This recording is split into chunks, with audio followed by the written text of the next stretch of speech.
गुहान्तं गुणान्तं सुखान्तं स्वयं दाम रामं प्रपद्ये शिवं नित्यमेकं विभुं तारकाख्यं सुखाकारमाकारशून्यं सुमान्यम् महेशं कलेशं सुरेशं परेशं नरेशं निरेशं महेशं प्रपद्ये यदा वर्णयत् कर्णमूलेऽन्तकाले शिवो राम रामेति रामेति काश्याम्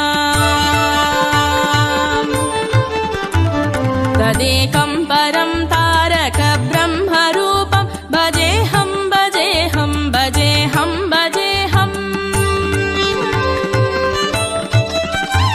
महारत्नपीठे शुभे कल्पमूले शुकासीनमादित्यकोटिप्रकाशम्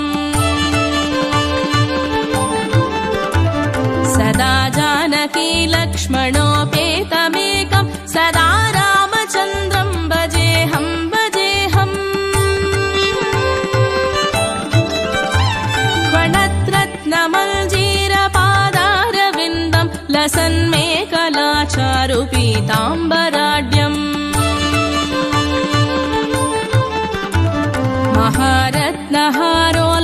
महारत्नहारोल्लसत्कौस्तुभाङ्गं न तच्छञ्चरी मञ्जरी लोलमालम्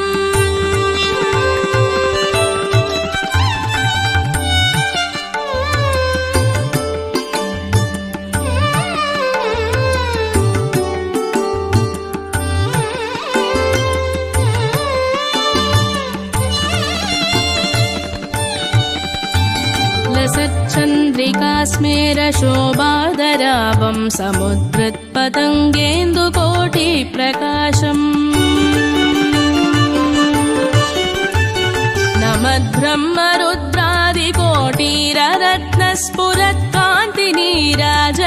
नमद्ब्रह्मरुद्रादिकोटिररत्नस्फुरत्कान्तिनीराजनारादिताङ्घ्रिम्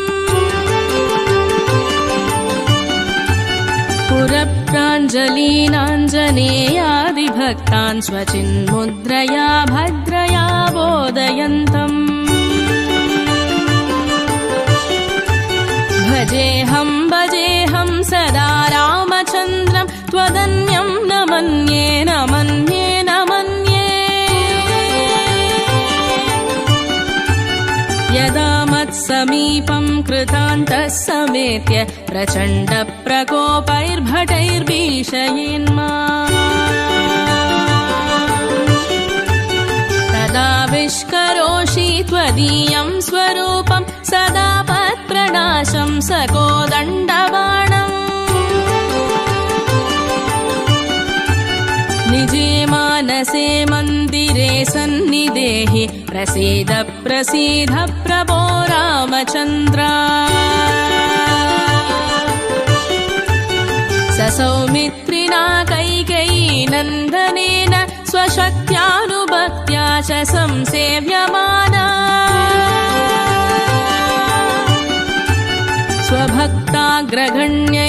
स्वभक्ताग्रगण्यैकपीशैर्महेशै अनेकैरनेकैश्च रामः प्रसीद नमस्ते नमोऽस्त्वीश राम प्रसीद प्रसादी प्रसादी प्रकाशं प्रभो मा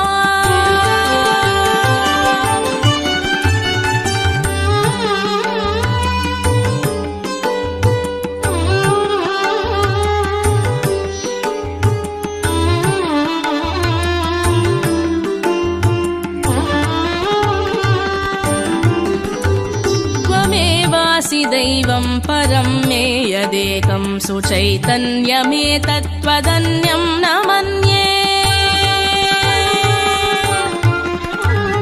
यदो भूतमेयं वियद्वायुतेजो जलापादिकायं चरं चाचरं च नमः सच्चिदानन्दरूपाय तस्मै नमो देवदेवाय रामाय तुभ्यम्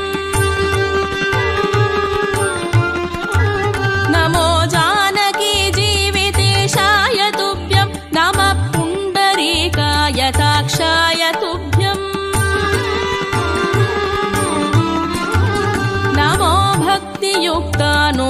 लोकाय तुभ्यं नमो पुण्यपुञ्जैकलभ्याय तुभ्यम् नमो वेदवेद्याय चाद्याय पुंसे नमः सुन्दर इन्दिरावल्लभाय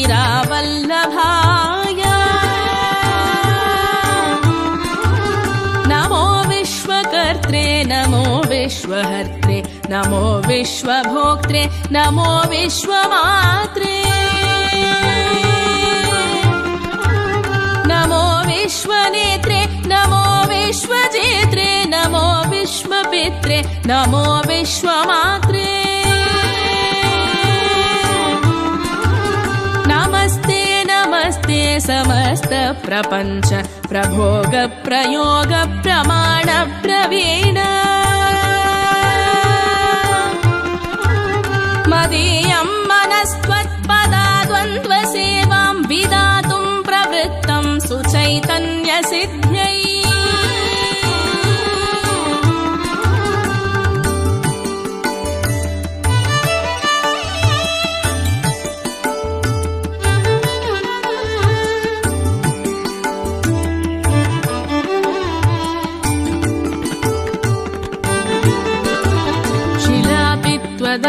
क्षमा संगिरेणु प्रसादादि चैतन्यमादत्त राम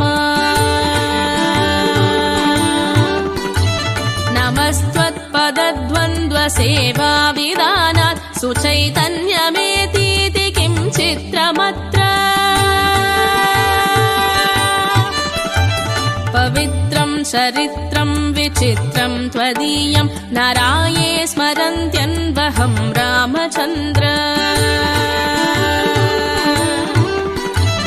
भवन्तं भवान्तं भरन्तं भजन्तो लभन्ते कृतान्तं न पश्यन्त्यतोऽन्ते सपुण्य सगण्य शरण्यो ममायं नरो वेदयो देव चूडामणिं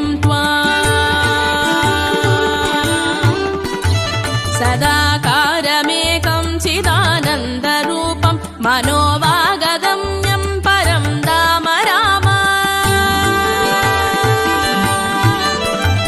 प्रचण्ड प्रताप प्रभावाभिभूत प्रभूतारिवीर प्रभो रामचन्द्र बलं ते कदं वर्ण्यतेऽतीव बाल्ये यथोकण्डी चण्डीशकोदण्डदण्डम्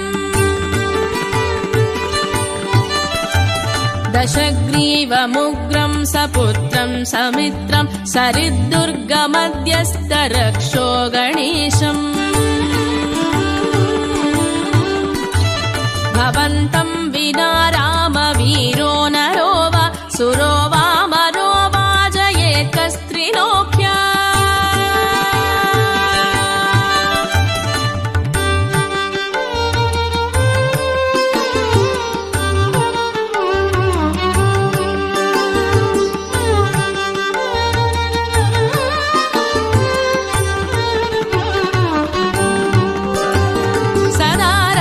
रामेति रामामृतं ते सदा राममानन्दनिष्यन्तकन्दम् पिबन्तं नमन्तं सुदन्तं हसन्तं हनुमन्तमन्तर्भजेतं नितान्तम् सदा राम रामेति रामामृतं ते सदा राममानन्दनिष्यन्तकन्दम् पिबन्नन्वहं नन्वहं नैव मृत्योर्पिबेमि प्रसादा ससादा तदैव असीता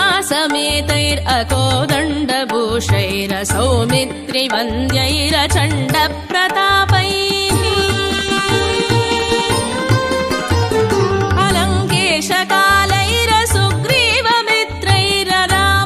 अलङ्केशकालैरसुग्रीवमित्रैररामाभिधेयैरलं दैवतैर्नः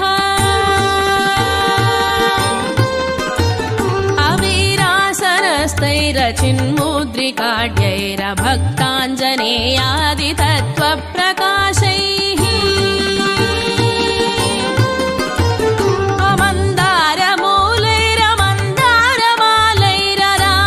अमन्दारमूलैरमन्दारमालैररामाभिधेयैरलं दैवतैर्नः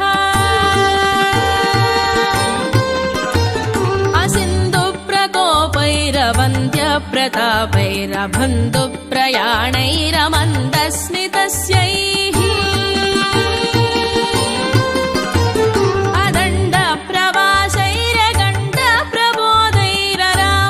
अदण्डप्रवासैरगण्डप्रबोधैररामाभिधेयैरलं दैवतैर्नः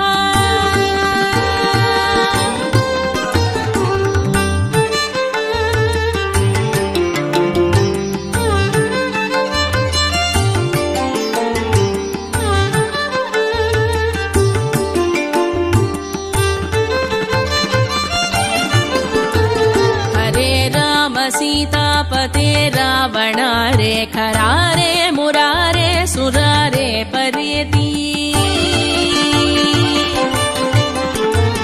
लपन्तं नयन्तं सदा कालमेवं समालोकया लोकया शेषबल्दो नमस्ते सुमित्रा सुपुत्राभिवन्द्या नमस्ते सदा कैकेयी नन्दनेड्य नमस्ते सदा वानराधीशबन्धो नमस्ते नमस्ते सदा रामचन्द्र प्रसीद प्रसीद प्रचण्ड प्रताप प्रसीद प्रसीद प्रचण्डारिकाल प्रसीद प्रसीद प्रपन्नानुकम्पिन् प्रसीद प्रसीद प्रभो रामचन्द्र